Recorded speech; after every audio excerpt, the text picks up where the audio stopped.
Namunga na rin yung ano namin guys. Ito yung hiningi ng nanay ko na saging. Saging na walang puso. O, diba? Diretso na. Pagbuka ng ano niya, wala nang may naiiwan.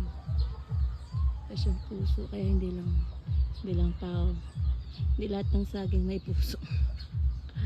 O, diba? Hindi malalaki yung bunga nito eh. Regular banana naman yung ano niya. Dami oh. Tapos kaya hinarangan namin dati kasi binubutasan ng mga manok tsaka itik yung puno. Muntik nang maanong lalo nga na ano. Ah, diba? Sabihin yung pinutulan, wala yan. Ah. Pagbuka ng ano niya, ng bulaklak, ayan, saging agad.